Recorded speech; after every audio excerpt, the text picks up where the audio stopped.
Hello everyone, welcome back to our channel. जैसे कि आपको पता है केवीएस टीजीटी साइंस के लिए हमने अपना सेल का टॉपिक कंप्लीट कर लिया है। आज हम सेल के एमसीक्यू कवर करेंगे।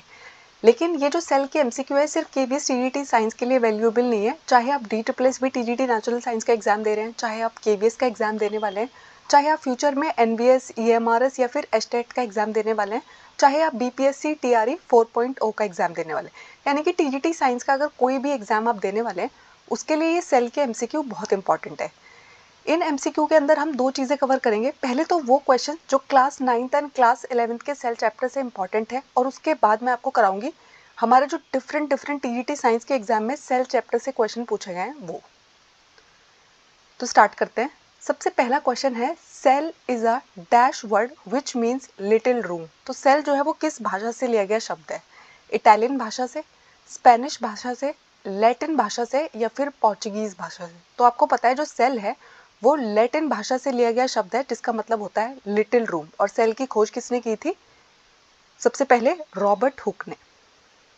नेक्स्ट क्वेश्चन है, आपको मैच करना है डेड सेल की डिस्कवरी किसने की है, लिविंग सेल की डिस्कवरी किसने की है, प्रोटोप्लाज्म टर्म जो है वो किसने कॉइन किया है, सेल थ्योरी किसने कॉइन किया है, और ओमनिस सेल्यूला ई सेल्यूलर स्टेटमेंट किसने दिया है? शेल्डन एंड श्वान ने, रुडोल्फ विर्चो ने, रॉबर्ट हुक ने, एंटोन वॉन लुइनहॉक ने या फिर पुरकेंजे ने? तो आपको पता है हमारी जो डेड सेल है उसकी डिस्कवरी किसने की थी? रॉबर्ट हुक ने की थी। हमारे लिविंग सेल की डिस्कवरी किसने की थी? एंटोन वॉन लुइनहॉक ने की थी। प्रोटोप्लाज्म जो टर्म है वो किसने दिया था? सबसे पहले पुरकेंजे ने दिया था। सेल थ्योरी हमारी किसने डिस्कवर की है? शेल्डन एंड श्वान ने डिस्कवर किया है, और इसी के अंदर एक फर्दर स्टेटमेंट ऐड किया गया है रुडोल्फ विर्चो द्वारा, जिसको हम क्या बोलते हैं? ओमनिस सेल्यूला ई सेल्यूला। ठीक है, तो ये है हमारा करेक्ट आंसर। फर्स्ट का आंसर है सी, सेकंड का है डी, थर्ड का है ई, फोर्थ का है ए एंड फिफ्थ का है बी। पहले आपको है ना ये क्वेश्चंस खुद आंसर करने की ट्राई करने हैं। अपना ओरिजिनल स्कोर भी आपको जरूर लिखना है कि आप अगर इसको ऑनेस्टली अटेम्प्ट करते हैं तो आपके कितने मार्क्स आते। नेक्स्ट क्वेश्चन है, if we kept our cell in different type of solution what will happen to our cell. तो अगर आप अपनी सेल को हाइपोटोनिक सॉल्यूशन में रखते हो तो सेल के साथ क्या होगा? आइसोटोनिक सॉल्यूशन में रखते हो तो क्या होगा? हाइपरटोनिक सॉल्यूशन में रखते हो तो क्या होगा? Cell will shrink, cell will swell up या फिर cell will remain of same size? तो आपको पता है जब हम अपनी सेल को आइसोटोनिक सॉल्यूशन में रखते हैं, यानी कि हमारी सेल का जो कॉन्सेंट्रेशन है और जो मीडियम का कॉन्सेंट्रेशन है वो एकदम सिमिलर रहता है, तो हमारी जो सेल है वो कोई शेप में उसके चेंज नहीं आता है, और सेल किस साइज की रहती है? सेम साइज की रहती है। जब आप हाइपोटोनिक सॉल्यूशन में रखते हो तो क्या होता है? आपकी जो सेल है वो स्वेल अप कर जाती है, और जब आप हाइपरटोनिक सॉल्यूशन में रखते हो तो क्या करती है? आपकी सेल श्रिंक कर जाती है। ठीक है, तो आपको मालूम होना चाहिए कि किस सॉल्यूशन में रखने पे क्या होता है। फर्स्ट का है बी, सेकंड का है सी और थर्ड का है ए। ठीक है, क्वेश्चन है, absorption of water by plant root is an example हो। तो आपको पता है जब आप अपने पौधों को पानी देते हो तो आप उनके रूट में पानी डालते हो, तो उस पानी को जब रूट एब्जॉर्ब कर लेती है किसका एग्जाम्पल है? डिफ्यूजन का एग्जाम्पल है, एक्टिव ट्रांसपोर्ट का एग्जाम्पल है, ऑस्मोसिस का एग्जाम्पल है या फिर ट्रांसपिरेशन का एग्जाम्पल है? तो आपको पता है absorption of water by plant root किसका एग्जाम्पल है? ऑस्मोसिस का एग्जाम्पल है। नेक्स्ट क्वेश्चन है, our plasma membrane is selectively permeable, plasma membrane fluid mosaic model is given by. तो आपको पता है जो हमारी प्लाज्मा मेम्ब्रेन है उसको हम सिलेक्टिवली परमिएबल मेम्ब्रेन बुलाते हैं। क्यों? क्योंकि वो कुछ पर्टिकुलर चीज़ों की एंट्री अलाउ करती है और बहुत सारी चीज़ों की एंट्री अलाउ नहीं करती है जो हमारे लिए हार्मफुल होते हैं। ठीक है, प्लाज्मा मेम्ब्रेन का जो सबसे लेटेस्ट मॉडल हम पढ़ते हैं उसका नाम है फ्लूइड मोज़ेक मॉडल। तो वो किसने दिया है? वॉटसन एंड क्रिक ने दिया है, शेल्डन एंड शॉन ने दिया है, सिंगर एंड निकोलसन ने दिया है या फिर रॉबर्ट कोच ने दिया है? तो आपको पता है वॉटसन एंड क्रिक ने क्या दिया था? हमारा जो डीएनए होता है उसका जो डबल हेलिकल स्ट्रक्चर है उसके बारे में किसने बताया था हमें? वॉटसन एंड क्रिक ने बताया था। शेल्डन एंड शॉन ने क्या किया था? हमारी जो सेल थ्योरी है वो हमें बताई थी, और रॉबर्ट कोच ने हमारे एंथ्रेक्स बैक्टीरिया की खोज की थी जिसकी वजह से हमें एंथ्रेक्स नाम की बीमारी हो जाती है। और सिंगर एंड निकोलसन ने क्या किया है? हमारी प्लाज्मा मेम्ब्रेन का फ्लूइड मोज़ेक मॉडल दिया है। ठीक है, तो ये सब आपको मालूम होना चाहिए। नेक्स्ट क्वेश्चन है, which solution is use to stain the cells. अगर आप अपनी सेल्स को स्टेन करना चाहते हो, उनको माइक्रोस्कोप के अंदर देखना चाहते हो, तो उससे पहले आपको स्टेनिंग करनी पड़ती है। तो स्टेनिंग करने के लिए आप किस किस का इस्तेमाल कर सकते हो? इनमें से safranin solution, methylene blue solution, iodine solution या फिर ऑल ऑफ दीज। तो जब मैंने आपको सेल चैप्टर पढ़ाया था तो मैंने आपको बताया था कि हम सेफ्रिन सॉल्यूशन से भी स्टेन कर सकते हैं, मिथिलिन ब्लू का भी इस्तेमाल कर सकते हैं और आयोडीन सॉल्यूशन का भी इस्तेमाल कर सकते हैं। तो all of these. Next question है the movement of water molecule through selectively permeable membrane is known as. तो अगर आपका जो वाटर है उसके मॉलिक्यूल्स अगर प्लाज्मा मेम्ब्रेन के थ्रू पास कर रहे हैं तो इसको हम क्या बुलाते हैं? डिफ्यूजन टर्म करते हैं, एक्टिव डिफ्यूजन बोलते हैं, ऑस्मोसिस बोलते हैं या फिर पैसिव ट्रांसपोर्ट बोलते हैं। तो आपको पता है जब भी हमें वाटर मॉलिक्यूल के मूवमेंट देखनी होती है तो उसको हम क्या टर्म करते हैं? ऑस्मोसिस टर्म करते हैं। नेक्स्ट क्वेश्चन है many molecules can move briefly across the membrane without any requirement of energy and this is called the dash. तो अगर आपके मॉलिक्यूल है ना मेम्ब्रेन को इजीली पास कर पा रहे हैं और कोई एनर्जी भी खर्च नहीं हो रही है तो इसको हम क्या कहते हैं? डिफ्यूजन कहते हैं, ऑस्मोसिस कहते हैं, पैसिव ट्रांसपोर्ट कहते हैं या फिर एक्टिव ट्रांसपोर्ट कहते हैं। तो हम इसको क्या बुलाते हैं? पैसिव ट्रांसपोर्ट बुलाते हैं क्योंकि इसमें कोई भी एनर्जी खर्च नहीं हो रही है। नेक्स्ट क्वेश्चन है जो आपके पोलर मॉलिक्यूल्स होते हैं वो आपकी जो नॉन पोलर लिपिड बाइलेयर है उसको पास नहीं कर सकते, तो कुछ कैरियर प्रोटीन की वो मदद लेते हैं ट्रांसपोर्ट के लिए। ठीक है, तो पोलर मॉलिक्यूल को पास कराने में हेल्प कौन करता है? कैरियर प्रोटीन हेल्प करता है। तो इस ट्रांसपोर्ट को हम क्या कहते हैं? ऑस्मोसिस कहते हैं, एक्टिव ट्रांसपोर्ट कहते हैं, फैसिलिटेटेड ट्रांसपोर्ट कहते हैं या फिर पैसिव ट्रांसपोर्ट कहते हैं। तो देखो अगर वाटर मूव कर रहा होता तो हम इसको क्या बोल देते? ऑस्मोसिस बोल देते। अगर एनर्जी खर्च कर हो रही होती तो हम क्या कहते हैं? एक्टिव ट्रांसपोर्ट कहते। अगर स्पेशल कैरियर प्रोटीन अटैच्ड है वो मदद कर रहे हैं तो एक तरीके की फैसिलिटी प्रोवाइड की जा रही है और इसको हम क्या टर्म करते हैं? फैसिलिटेटेड ट्रांसपोर्ट टर्म करते हैं। एक तरीके की फैसिलिटी दी गई ना पोलर मॉलिक्यूल्स को कैरियर प्रोटीन के द्वारा, तो इसको हम क्या बोलते हैं? फैसिलिटेटेड ट्रांसपोर्ट बोलते हैं। नेक्स्ट क्वेश्चन है sodium potassium pump in which energy is required for their transport, which transport method is being talked about? Passive transport की बात हो रही है, एक्टिव ट्रांसपोर्ट की बात हो रही है, फैसिलिटेटेड ट्रांसपोर्ट की बात हो रही है या फिर नॉर्मल ट्रांसपोर्ट की बात हो रही है। तो जब भी कभी हम एटीपी को खर्च करते हैं, एनर्जी करेंसी का इस्तेमाल करते हैं तो इस ट्रांसपोर्ट को हम क्या टर्म करते हैं? एक्टिव ट्रांसपोर्ट कहते हैं। ठीक है, अगर कैरियर प्रोटीन हेल्प कर रहे होते तो इसको हम फैसिलिटेटेड ट्रांसपोर्ट कह देते हैं। नेक्स्ट क्वेश्चन है identify the incorrect statement about cell wall. तो सेल वॉल के बारे में आपको जो गलत स्टेटमेंट है वो आइडेंटिफाई करना है।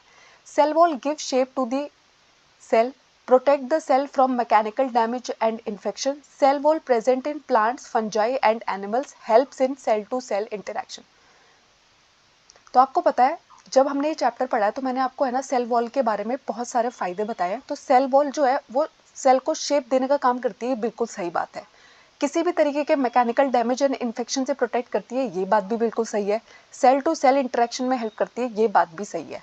सेल वॉल जो है वो प्लांट्स में प्रेजेंट होती है, बिल्कुल सही बात है। फंजाई में प्रेजेंट होती है, बिल्कुल सही बात है। लेकिन आपको पता है सेल वॉल जो है वो एनिमल्स के अंदर प्रेजेंट नहीं होती है, इसलिए ये वाला स्टेटमेंट इसलिए गलत हो गया है क्योंकि यहाँ पर एनिमल्स भी लिखे हुए हैं। ठीक है, तो cell wall absent in animals, इसलिए ये स्टेटमेंट क्या हो गया? इनकरेक्ट स्टेटमेंट हो गया।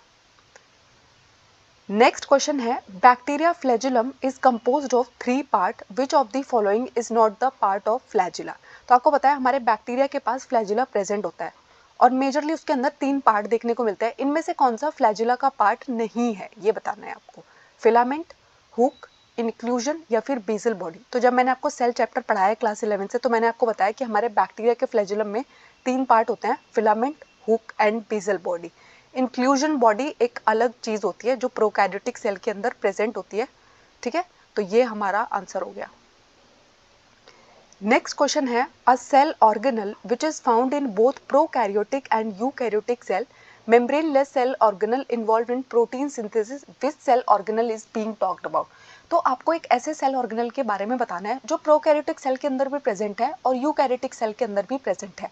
कोई भी मेम्ब्रेन इसको सराउंड नहीं करती है और इसका मेजर फंक्शन क्या है? प्रोटीन सिंथेसिस करना। ठीक है, तो कौन से सेल ऑर्गेनल की बात हो रही है? तो आपको बहुत सारे फीचर्स बताए गए हैं एक सेल ऑर्गेनल के बारे में, अब आपको आइडेंटिफाई करना है कि किस सेल ऑर्गेनल की बात हो रही है। सेंट्रियोल, प्लास्टिड, राइबोसोम्स या फिर एंडोप्लाज्मिक रेटिकुलम। तो आपको पता है सेंट्रियोल तो सिर्फ एनिमल सेल के अंदर प्रेजेंट होता है, प्लास्टिड सिर्फ प्लांट्स में प्रेजेंट होते हैं और जो हमारे राइबोसोम्स है उनको हम प्रोटीन फैक्ट्रीज बुलाते हैं और इन्होंने बोला कि ये प्रोटीन सिंथेसिस में इन्वॉल्व है, तो हमारा आंसर क्या होगा? राइबोसोम होगा। राइबोसोम प्रोकैरियोटिक सेल के अंदर भी प्रेजेंट होते हैं, यूकैरियोटिक सेल के अंदर भी प्रेजेंट होते हैं। कोई भी मेम्ब्रेन इन्हें सराउंड नहीं करती है, इसलिए किसकी बात हो रही है? राइबोसोम्स की बात हो रही है। नेक्स्ट क्वेश्चन है prokaryotic cell have cell envelope consist of 3 layer. तो प्रोकैरियोटिक सेल को अगर आप देखते हो तो उसकी जो सेल एनवेलप है उसके अंदर 3 लेयर प्रेजेंट होती है। तो कौन सा पार्ट उसके अंदर प्रेजेंट नहीं होता है? Glycocalyx, cell wall, plasma membrane या फिर पॉलीजोम। तो जब मैंने आपको प्रोकैरियोटिक सेल वॉल एनवेलप पढ़ाया था तो ग्लाइकोकैलिक्स जो है वो प्रेजेंट होता है, सेल वॉल प्रेजेंट होती है, प्लाज्मा मेम्ब्रेन प्रेजेंट होती है, लेकिन पॉलीजोम प्रेजेंट नहीं होता। और पॉलीजोम एक्चुअली होता क्या है, जब हमारे बहुत सारे राइबोसोम्स एक सिंगल एमआरएनए से अटैच करके एक बहुत बड़ा स्ट्रक्चर बना लेते हैं जो बाद में ट्रांसलेट हो जाएंगे, उसको हम क्या बोलते हैं? पॉलीजोम टर्म करते हैं। ठीक है। नेक्स्ट क्वेश्चन है animal cell contain are non membrane bound cell organelle which helps in cell division and absent in plant cell, identify the cell organelle. तो आपको है ना एक ऐसे सेल ऑर्गेनल के बारे में बताना है जो एनिमल सेल के अंदर तो प्रेजेंट है लेकिन प्लांट सेल के अंदर एब्सेंट रहता है, इसको भी कोई मेम्ब्रेन सराउंड नहीं करती है, और ये किस में हेल्प करता है? सेल डिवीजन के अंदर हेल्प करता है। राइबोसोम, माइक्रोबॉडीज, सेंट्रियोल या फिर गोल्जी बॉडी। तो आपको पता है हमारा राइबोसोम तो प्रोकैरियोटिक एंड यूकैरियोटिक दोनों सेल में प्रेजेंट था, प्लांट सेल के अंदर भी प्रेजेंट रहेगा, लेकिन हमारा जो सेंट्रियोल है वो भी non membrane bound cell organelle है और एनिमल सेल के अंदर प्रेजेंट रहता है, सेल डिवीजन में हेल्प करता है। जब आप माइटोसिस एंड मियोसिस की स्लाइड देखोगे वहां पर आपको एकदम एंड्स पे क्या दिखाई देता है? सेंट्रियोल दिखाई देता है। ठीक है, तो सेंट्रियोल की बात हो रही है। नेक्स्ट क्वेश्चन है middle lamella glues the different neighbouring cell together composed of. तो जो मिडिल लैमिला प्लांट सेल्स के अंदर प्रेजेंट होता है, जो बहुत सारी नेबरिंग सेल्स होती है उनको ग्लू करके रखने का काम होता है उसका। किससे मिलके बना होता है? कैल्शियम क्लोराइड से मिलके बना है, कैल्शियम ऑक्सीलेट का बना होता है, कैल्शियम पैक्टेट का बना हुआ है या फिर कैल्शियम कार्बोनेट का बना है। तो आपको पता है जो हमारे प्लांट सेल के अंदर मिडिल लैमिला होता है वो नेबरिंग सेल को ग्लू करके रख रहा है और वो किससे बना होता है? कैल्शियम पैक्टेट से बना होता है। नेक्स्ट क्वेश्चन है which cell organelle is not part of endo membrane system. तो जब मैंने आपको क्लास 11 से सेल चैप्टर पढ़ाया तो वहां पर मैंने आपको एक टर्म पढ़ाया जिसको हम बोलते हैं एंडो मेम्ब्रेनियस सिस्टम। तो हमारे वो सारे के सारे सेल ऑर्गेनल्स जिनके फंक्शन आपस में कोऑर्डिनेटेड है वो किसका पार्ट है? एंडो मेम्ब्रेनियस सिस्टम का पार्ट है। तो आपको बताना है कि कौन सा उसका पार्ट नहीं है। Endoplasmic reticulum, Golgi body, lysosomes या फिर माइटोकॉन्ड्रिया। तो आपको पता है ईआर जो है वो इसका पार्ट है, गोल्जी जो है वो इसका पार्ट है, लेकिन हमारा जो माइटोकॉन्ड्रिया है वो इसका पार्ट नहीं है। ठीक है। The cell organelle which have ribosomes in its surface and helps in protein synthesis, this cell organelle is also involve in the formation of lysosome hydrolytic enzyme. तो आपको एक ऐसे सेल ऑर्गेनल को आइडेंटिफाई करना है जिसके सरफेस पे बहुत सारे राइबोसोम्स अटैच रहते हैं जो प्रोटीन सिंथेसिस में हेल्प करते हैं, और ये जो सेल ऑर्गेनल है ये क्या बनाता है? आपका जो लाइसोसोम है उसके अंदर बहुत सारे हाइड्रोलिटिक एंजाइम्स प्रेजेंट रहते हैं, उन हाइड्रोलिटिक एंजाइम्स को बनाने का काम भी यही सेल ऑर्गेनल करता है। गोल्जी बॉडी की बात हो रही है, राइबोसोम की बात हो रही है, रफ एंडोप्लाज्मिक रेटिकुलम की बात हो रही है या फिर स्मूथ एंडोप्लाज्मिक रेटिकुलम की बात हो रही है। तो जब मैंने आपको रफ एंडोप्लाज्मिक रेटिकुलम पढ़ाया था तो मैंने बताया था कि इसके सरफेस पे बहुत सारे राइबोसोम्स अटैच होते हैं जिसकी वजह से ये कैसा अपीयरेंस देता है? रफ अपीयरेंस देता है। और हमारे जो लाइसोसोम के हाइड्रोलिटिक एंजाइम्स है उनको सिंथेसाइज करने का काम भी कौन करता है? हमारा आरईआर करता है। ठीक है, rough endoplasmic reticulum. Next question है the cell organelle which have important role in lipid synthesis and also present in liver cells helps in detoxifying of drugs, identify the cell organelle. तो एक ऐसा cell organelle जिसका lipid synthesis में बहुत important role है और ये आपके लिवर सेल्स के अंदर भी प्रेजेंट रहता है, और आप जितने भी ड्रग्स लेते हो, जितनी भी मेडिसिन खाते हो, उन सबको क्लियर करने का काम आपके लिवर में ये सेल ऑर्गेनल करता है। कौन सा सेल ऑर्गेनल की बात हो रही है? Golgi body, rough endoplasmic reticulum, smooth endoplasmic reticulum या फिर राइबोसोम्स। तो आपको पता है जो हमारा स्मूथ एंडोप्लाज्मिक रेटिकुलम है वो लिपिड सिंथेसिस में इन्वॉल्व रहता है और हमारे लिवर सेल्स में डिटॉक्सिफिकेशन में भी हमारी हेल्प करता है। नेक्स्ट क्वेश्चन है this cell organelle is mainly involve in the formation of glycoproteins and glycolipids, और इसका पैकेजिंग में भी बहुत इंपॉर्टेंट रोल है। तो आपको एक ऐसा सेल ऑर्गेनल आइडेंटिफाई करना है जो ग्लाइकोप्रोटीन्स एंड ग्लाइकोलिपिड के फॉर्मेशन में बहुत इंपॉर्टेंट रोल प्ले करता है और हमारा जो जितने भी मटेरियल्स है उनकी पैकेजिंग में बहुत हेल्प करता है। Endoplasmic reticulum, chloroplast, Golgi body या फिर लाइसोसोम्स। तो आपको पता है जो हमारी गोल्जी बॉडी होती है वो ग्लाइकोप्रोटीन्स एंड ग्लाइकोलिपिड के सिंथेसिस में इन्वॉल्व रहती है और पैकेजिंग उसका मेजर फंक्शन है। गोल्जी बॉडी की डिस्कवरी किसने की थी? कैमिलो गोल्जी ने। उन्हीं के नाम पर इसको, इस सेल ऑर्गेनल को अपना नाम मिला है। नेक्स्ट क्वेश्चन है, this cell organelle is synthesised by Golgi body, it contains hydrolytic enzymes which helps in clearing the foreign particles present in the cell. तो एक ऐसा सेल ऑर्गेनल आपको आइडेंटिफाई करना है जिसको बनाने का काम कौन करती है, गोल्जी बॉडी करती है, और इसके अंदर बहुत सारे हाइड्रोलिटिक एंजाइम्स प्रेजेंट रहते हैं और ये क्या करते हैं, आपकी सेल के अंदर जितने भी फॉरेन पार्टिकल्स घूम रहे हैं उनको साफ करने में इस सेल ऑर्गेनल का बहुत इंपॉर्टेंट रोल होता है। प्लास्टिड्स की बात हो रही है, राइबोसोम की बात हो रही है, लाइसोसोम की बात हो रही है, या फिर एंडोप्लाज्मिक रेटिकुलम की बात हो रही है। तो आपको पता है हमारे जो लाइसोसोम्स हैं उनको हम सुसाइड बैग और डाइजेस्टिव बैग्स भी कहते हैं, और ये हमारी सेल को साफ रखने में हमारी मदद करते हैं क्योंकि इनके हाइड्रोलिटिक एंजाइम्स क्या करते हैं, सारे फॉरेन पार्टिकल्स को डाइजेस्ट कर जाते हैं, और इनको सिंथेसाइज करने का काम कौन करती है, गोल्जी बॉडी, और इनके अंदर जो हाइड्रोलिटिक एंजाइम्स प्रेजेंट होते हैं उनको सिंथेसाइज करने का काम कौन करता है, rough endoplasmic reticulum. This cell organelle is bound by double membrane. Its inner layer is deeply folded and is called cristae. This cell organelle have its own DNA and ribosome. Identify. तो आपको एक ऐसे cell organelle के बारे में बताना है जिसको कवर करके रखती है दो लेयर्स। उसकी जो इनर लेयर है वो बहुत डीपली फोल्डेड रहती है और उसको हम क्या बुलाते हैं, क्रिस्टे बुलाते हैं। और इस सेल ऑर्गेनल के पास अपना खुद का डीएनए और खुद का राइबोसोम है। तो आपको आइडेंटिफाई करना है, प्लास्टिड, क्लोरोप्लास्ट, माइटोकॉन्ड्रिया या फिर वैक्यूल। तो आपको पता है जो हमारा माइटोकॉन्ड्रिया होता है वो double membrane bound cell organelle होता है। इसके पास खुद का डीएनए होता है, खुद के राइबोसोम होते हैं, और इसकी जो इनर लेयर है वो डीपली फोल्डेड रहती है, उसको हम क्रिस्टे बुलाते हैं, और ये हमारी किस में मदद करता है, एटीपी सिंथेसिस में हेल्प करता है। नेक्स्ट क्वेश्चन है, this cell organelle is not found in animals. ये एनिमल्स के अंदर नहीं मिलता है। This cell organelle is double membrane, have its own DNA and ribosome and also helps in photosynthesis. तो आपको एक ऐसा सेल ऑर्गेनल आइडेंटिफाई करना है जो एनिमल्स के अंदर एब्सेंट होता है। इसके पास भी डबल मेम्ब्रेन है, इसके पास अपना खुद का डीएनए और राइबोसोम्स है, और ये फोटोसिंथेसिस में हेल्प करता है। माइटोकॉन्ड्रिया, वैक्यूल्स, क्लोरोप्लास्ट या फिर इंक्लूजन बॉडी। तो आपको पता है वैक्यूल के पास तो एक सिंगल लेयर होती है, ठीक है। माइटोकॉन्ड्रिया के पास डबल लेयर होती है, लेकिन वो तो एनिमल सेल में भी प्रेजेंट रहता है, प्लांट सेल में भी प्रेजेंट रहता है, तो माइटोकॉन्ड्रिया भी नहीं हो सकता, ठीक है। लेकिन जो हमारा क्लोरोप्लास्ट होता है वो किस में हेल्प करता है, फोटोसिंथेसिस में हेल्प करता है। दो लेयर होती है इसके पास, ठीक है, और इसके पास भी खुद का डीएनए और खुद का राइबोसोम प्रेजेंट होता है। नेक्स्ट क्वेश्चन है, ribosomes are first observed under microscope by. ठीक है, तो राइबोसोम को सबसे पहले माइक्रोस्कोप के अंडर किसने ऑब्जर्व किया था, रॉबर्ट ब्राउन ने, रुडोल्फ विर्चो ने, जॉर्ज पैलाडे ने, या फिर कैमिलियो गोल्जी ने। तो राइबोसोम को सबसे पहले माइक्रोस्कोप के अंदर किसने देखा था, जॉर्ज पैलाडे ने, ठीक है। नेक्स्ट क्वेश्चन है, आपको बताना है कि इनको किस किसने डिस्कवर किया है। राइबोसोम की डिस्कवरी किसने की, क्रोमैटिन को उसका नाम किसने दिया, न्यूक्लियस की डिस्कवरी किसने की, और गोल्जी की डिस्कवरी किसने की, Camillo Golgi, Robert Brown, George Palade या फिर फ्लेमिंग। तो आपको पता है हमारे राइबोसोम्स को सबसे पहले माइक्रोस्कोप के अंदर किसने देखा था, जॉर्ज पैलाडे ने।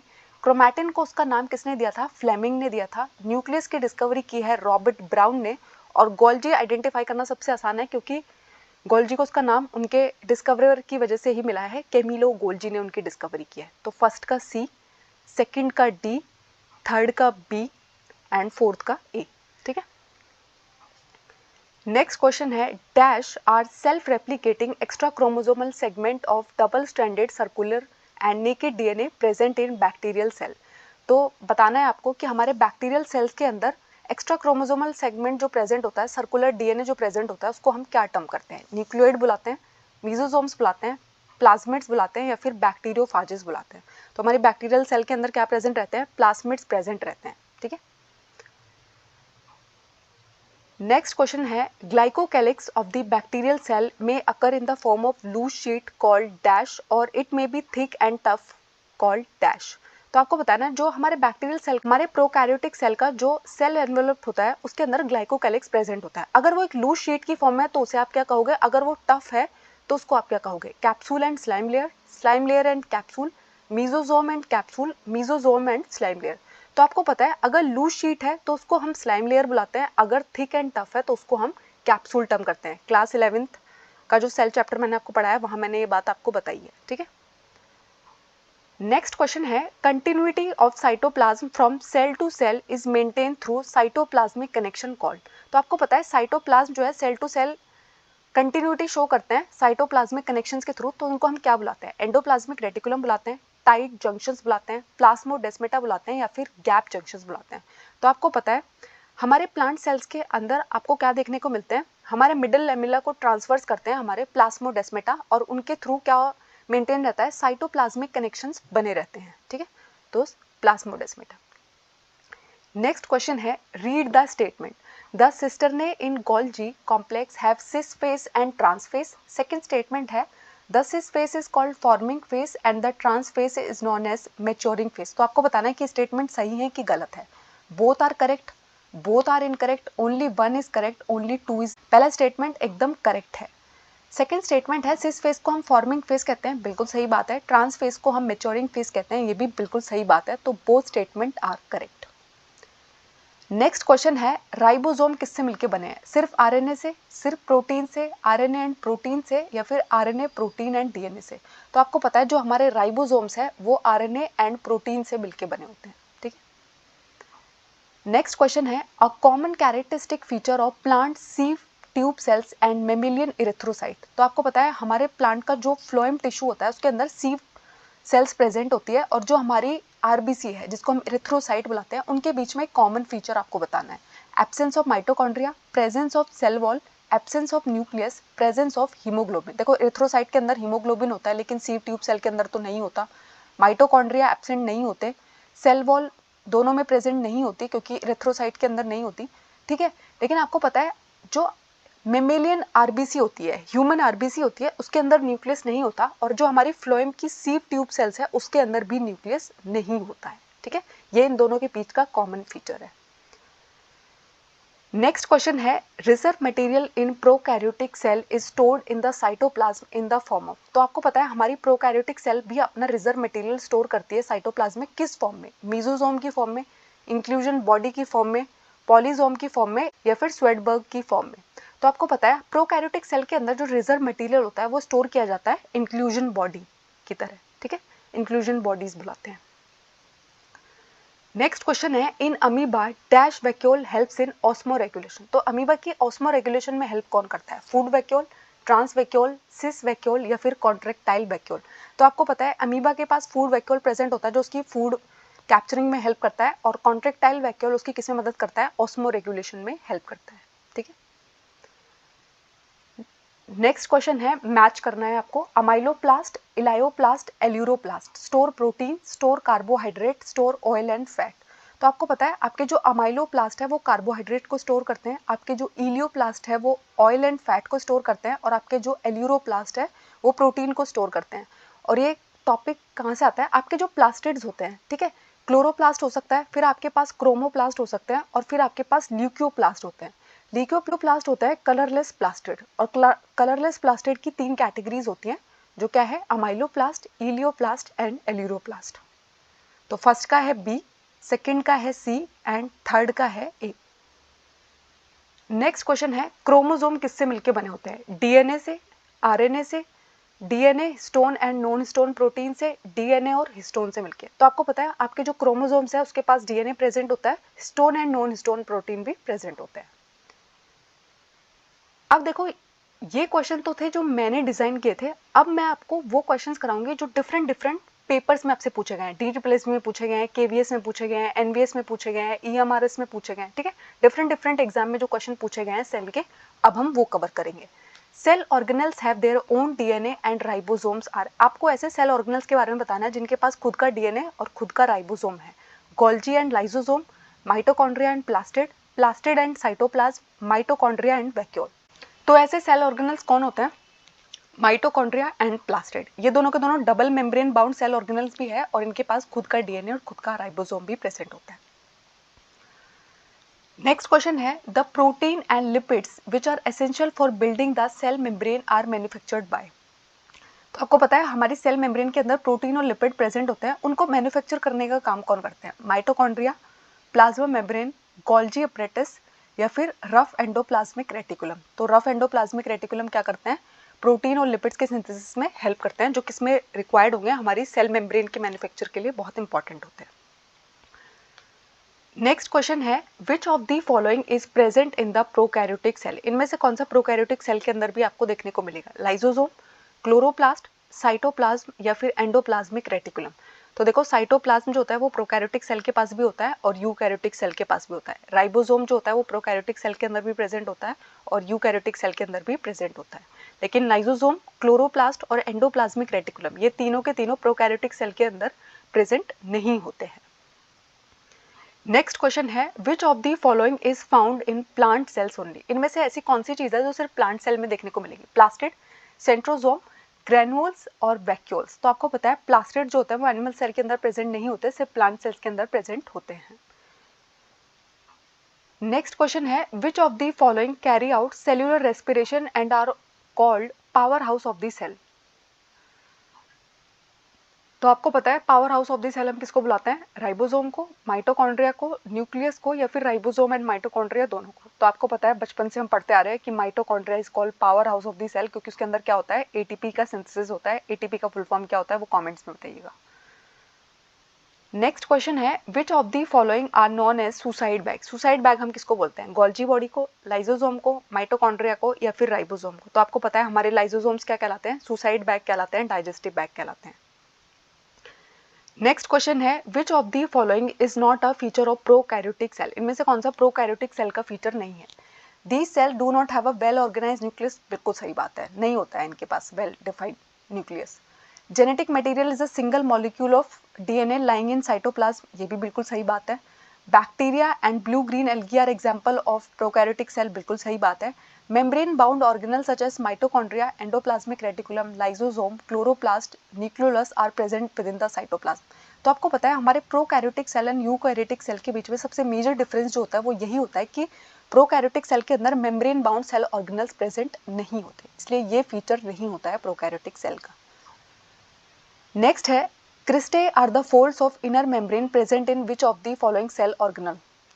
तो इनर मेम्ब्रेन जो फोल्ड्स बनाती हैं उनको क्रिस्टे बुलाते हैं, कौन से सेल ऑर्गेनल के अंदर? लाइसोसोम के अंदर, राइबोसोम के अंदर, माइटोकॉन्ड्रिया के अंदर, या फिर गोल्जी बॉडी के अंदर। तो आपको पता है माइटोकॉन्ड्रिया जो है वो double membrane bound cell organelle है, उसकी जो इनर मेम्ब्रेन है वो बहुत ही डी फोल्डिंग दिखाती है जिसको हम क्रिस्टे बोलते हैं। नेक्स्ट क्वेश्चन है which of the following cell organelle is involve in protein synthesis. Protein synthesis में कौन सा सेल ऑर्गेनल प्रेजेंट रहता है? तो आपको पता है, अब तक तो आपको याद हो गया होगा, रफ एंडोप्लाज्मिक रेटिकुलम जो है वो प्रोटीन सिंथेसिस में बहुत इंपॉर्टेंट रोल प्ले करता है। क्यों? क्योंकि इसके ऊपर क्या अटैच्ड है? राइबोसोम्स अटैच है, और राइबोसोम्स को हम क्या बोलते हैं? प्रोटीन फैक्ट्रीज बोलते हैं। ठीक है। नेक्स्ट क्वेश्चन है plastid play a major role in which of the following life process. तो प्लास्टिड किस में मेजर रोल प्ले करते हैं? रेस्पिरेशन में, सर्कुलेशन में, ट्रांसपिरेशन में, या फिर फोटोसिंथेसिस में। तो आपको पता है फोटोसिंथेसिस के लिए हमें किसकी जरूरत पड़ती है? क्लोरोप्लास्ट की जरूरत पड़ती है, और क्लोरोप्लास्ट के अंदर क्या प्रेजेंट होता है? क्लोरोफिल प्रेजेंट होता है, और क्लोरोप्लास्ट किसका एग्जांपल है? एक टाइप के प्लास्टिड का एग्जांपल है। ठीक है, तो फोटोसिंथेसिस में इंपॉर्टेंट रोल प्ले करते हैं प्लास्टिड। प्लास्टिड सिर्फ प्लांट सेल के अंदर प्रेजेंट होते हैं, एनिमल सेल में एब्सेंट होते हैं। Which of the following cell organelle is not present in animal cell. इनमें से कौन सा एनिमल सेल के अंदर एब्सेंट रहेगा? Nucleus, ribosome, Golgi body, cell wall. तो न्यूक्लियस होता है, राइबोसोम भी होते हैं, गोल्जी बॉडी भी होते हैं, लेकिन सेल वॉल हमारी एनिमल सेल के अंदर नहीं होती है। ठीक है। नेक्स्ट क्वेश्चन है लाइसोसोम्स को हम क्या बुलाते हैं? Power house of the cell, protein factory, suicide bag, kitchen of the cell. तो आपको पता है लाइसोसोम्स क्या कहलाते हैं? सुसाइड बैग कहलाते हैं। Power house of the cell कौन कहलाता है? माइटोकॉन्ड्रिया कहलाते हैं। प्रोटीन फैक्ट्री कौन कहलाते हैं? राइबोसोम्स कहलाते हैं। किचन ऑफ द सेल कौन कहलाते हैं? क्लोरोप्लास्ट कहलाते हैं। ठीक है। नेक्स्ट क्वेश्चन है सेल थ्योरी किसने प्रपोज की थी? लुईन हॉक ने, शेल्डन एंड शॉन ने, रॉबर्ट ब्राउन ने, या फिर रुडोल्फ विर्चो ने।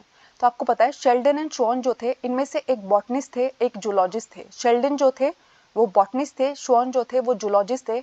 शेल्डन प्लांट सेल्स के ऊपर काम कर रहे थे, शॉन जो है वो एनिमल सेल के ऊपर काम कर रहे थे, और दोनों ने मिलकर क्या प्रपोज की? सेल थ्योरी प्रपोज की। नेक्स्ट क्वेश्चन है which of the following cell organelle is involve in packing of lipids. Lipids को पैक करने में कौन इंपॉर्टेंट रोल प्ले करता है? क्लोरोप्लास्ट, लाइसोसोम, एंडोप्लाज्मिक रेटिकुलम, या फिर राइबोसोम्स। तो आपको पता है हमारे एंडोप्लाज्मिक रेटिकुलम जो है वो हमारे लिपिड्स की पैकिंग में हेल्प करते हैं। नेक्स्ट क्वेश्चन है double membrane, single membrane and membraneless cell organelle आपको रिस्पेक्टिवली आइडेंटिफाई करना है। Chloroplast, endoplasmic reticulum and ribosome respectively, mitochondria, ribosome, vacuole respectively, ribosome, Golgi body and nucleus respectively, vacuole, Golgi body and endoplasmic reticulum. तो आपको पता है double membrane bound cell organelle हमारे कौन कौन होते हैं? हमारा माइटोकॉन्ड्रिया और हमारे क्लोरोप्लास्ट। ठीक है, तो हमारे बाकी के ऑप्शन एलिमिनेट हो गए, सिर्फ 1 और 2 ऑप्शन हमारा बच गया है, ठीक है। फिर उन्होंने बोला सिंगल मेम्ब्रेन, तो एंडोप्लाज्मिक रेटिकुलम सिंगल मेम्ब्रेन होता है, बिल्कुल सही बात है। राइबोसोम जो होता है वो मेम्ब्रेनलेस होता है, उसके ऊपर कोई मेम्ब्रेन होती ही नहीं है, मैंने आपको इतनी बार बता दिया है इसी क्लास के अंदर, ठीक है। तो क्लोरोप्लास्ट हमारा डबल मेम्ब्रेन है, सिंगल मेम्ब्रेन है एंडोप्लाज्मिक रेटिकुलम, और मेम्ब्रेनलेस सेल ऑर्गेनल कौन है, राइबोसोम है, ठीक है। तो ये हमारा करेक्ट हो गया। नेक्स्ट क्वेश्चन है सेल मेम्ब्रेन किससे मिलकर बनी होती है, प्रोटीन एंड लिग्निन से, प्रोटीन एंड कार्बोहाइड्रेट से, प्रोटीन एंड सेलुलोज से, प्रोटीन कार्बोहाइड्रेट एंड फोस्फोलिपिड से। तो आपको जब मैंने आपको सेल मेम्ब्रेन पढ़ाई है, जो सिलेक्टिवली परमीबल मेम्ब्रेन है, जिसका फ्लूइड मोज़ेक मॉडल किसने दिया है, सिंगर एंड निकोलसन ने दिया है, तो उसके अंदर प्रोटीन भी प्रेजेंट होते हैं, फॉस्फोलिपिड्स भी प्रेजेंट होते हैं और कार्बोहाइड्रेट भी प्रेजेंट होते हैं, ठीक है। नेक्स्ट क्वेश्चन है arrange the contribution of the following scientist in a chronological order from early to recent. So सबसे पहले किस चीज की डिस्कवरी की गई, सबसे लेट किस चीज की डिस्कवरी की, उसको आपको क्रोनोलॉजिकल ऑर्डर में लगाना है। Robert Brown, Leeuwenhoek, Robert Hooke, Purkinje, Schleiden and Schwann and Virchow. Robert Brown, Robert Hooke, Leeuwenhoek, Purkinje, Schleiden and Virchow, Schwann. Robert Hooke, Leeuwenhoek, Robert Brown, Purkinje, Virchow, Schleiden and Schwann. Robert Hooke, Leeuwenhoek, Robert Brown, Purkinje, Schleiden and Schwann and Virchow. तो आपको पता है सबसे पहले dead cell की discovery हुई थी, जो किसने की थी, रॉबर्ट हुक ने की थी। तो हमारे पास 2 ही ऑप्शन बच गए हैं, 3 और 4। उसके बाद हमारी लिविंग सेल की डिस्कवरी हुई, जो लुईन हॉक ने की, तो ये ऑप्शन अभी भी चलेंगे, ठीक है। उसके बाद क्या हुआ, न्यूक्लियस की डिस्कवरी की गई, जो किसने की, रॉबर्ट ब्राउन ने की। उसके बाद क्या हुआ, प्रोटोप्लाज्म टर्म जो है वो कौन किया गया, जो पुरकंजे ने किया। उसके बाद अब देखो 3rd और 4th अभी तक बिल्कुल करेक्ट चल रहा है। उसके बाद क्या है, सेल थियरी आई, जो किसने दी, शेल्डन एंड श्वान ने दी, और उसके अंदर एक फर्दर स्टेटमेंट दिया गया वर्चो द्वारा। तो हमारा 4th स्टेटमेंट एकदम करेक्ट है, ठीक है। 3rd हमारा गलत हो गया एंड में आके, क्योंकि वर्चो उन्होंने पहले लिख दिया है। तो आपको क्रोनोलॉजिकल ऑर्डर याद रखना है कि सबसे पहले किस चीज की डिस्कवरी हुई थी, सबसे बाद में किसकी डिस्कवरी हुई है।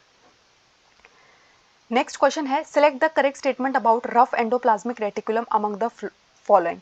तो आपको करेक्ट स्टेटमेंट आइडेंटिफाई करना है। लिपिड सिंथेसिस में हेल्प करते हैं आरईआर, राइबोसोम्स इसके सरफेस पे अटैच रहते हैं और प्लाज्मा मेम्ब्रेन के पास ये सिचुएटेड रहते हैं। A and B only A, B and C only B. तो देखो ये लिपिड सिंथेसिस में हेल्प नहीं करते हैं। राइबोसोम इसके सरफेस पे अटैच रहते हैं, बिल्कुल सही बात है। ये प्लाज्मा मेम्ब्रेन के नहीं, न्यूक्लियस के क्लोज रहते हैं, ठीक है। तो only B is correct statement. Next question है, आपको मैच करना है lysosome providing protection and rigidity, mitochondria helps in protein synthesis, cell wall power house of the cell, ribosome store nutrient and water, vacuole digestive bag. तो आपको पता है lysosome को हम क्या बुलाते हैं, डाइजेस्टिव बैग बुलाते हैं। माइटोकॉन्ड्रिया को हम क्या बुलाते हैं, power house of the cell बुलाते हैं। राइबोसोम हमारी प्रोटीन सिंथेसिस में हेल्प करते हैं, वैक्यूल हमारे न्यूट्रिएंट एंड वाटर को स्टोर करने में हेल्प करते हैं, और सेल वॉल क्या करती है, हमारी सेल को प्रोटेक्शन एंड रिजिडिटी प्रोवाइड करती है। तो ये है हमारा करेक्ट ऑर्डर, ठीक है।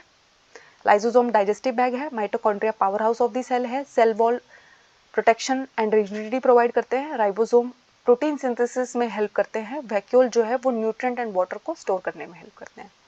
नेक्स्ट क्वेश्चन है tonoplast is a membrane that surround with cell organelle. तो टोनोप्लास्ट जो है वो किस सेल ऑर्गेनल को सराउंड करती है, प्लास्टिड को, राइबोसोम को, लाइसोसोम को, या फिर वैक्यूल्स को। तो आपको पता है आपके जो वैक्यूल्स होते हैं वो एक सिंगल मेम्ब्रेन से सराउंडेड रहते हैं, जिसका एक स्पेशल नाम है टोनोप्लास्ट, और इसके अंदर बहुत सारी चीजें स्टोर रहती है, सेल्स है, वाटर, ठीक है, न्यूट्रिएंट्स, अमाइनो एसिड, ये सब स्टोर रखने का काम करते हैं। नेक्स्ट है प्लाज्मोडेस्मेटा को हम क्या बुलाते हैं, cytoplasmic connection, nuclear connection, pores in cell membrane, pores in cell wall. तो मैंने आपको पहले भी बताया कि प्लाज्मोडेस्मेटा क्या करते हैं, साइटोप्लाज्मिक कनेक्शंस का काम करते हैं। The scientist who first explained that cell divide and new cells are arise from pre-existing cell। तो आपको एक ऐसे साइंटिस्ट के बारे में बताना है जिसने ये स्टेटमेंट दिया कि जो हमारी न्यू सेल्स बनती है वो प्री एग्जिस्टिंग जो पुरानी सेल्स है उन्हीं से बनती है। Walter Flemming, Rudolf Virchow, Robert Hooke, Schleiden and Schwann. तो आपको पता है शेल्डन एंड श्वान ने सेल थ्योरी दी थी, रुडोल्फ विर्चो ने एक अलग से स्टेटमेंट दिया था, और वो स्टेटमेंट यही था कि हमारी जो नई सेल्स बनती है वो प्री एग्जिस्टिंग सेल से बनती है, ठीक है। इसी के साथ हमारे सारे क्वेश्चन सेल के चैप्टर से कंप्लीट हो गए। Thank you. आई होप इस टॉपिक में आपको कोई डाउट नहीं है। अगर कोई डाउट है तो मुझे कमेंट्स में ज़रूर बताइएगा। हमारे चैनल को लाइक कीजिएगा, शेयर कीजिएगा, सब्सक्राइब कीजिएगा।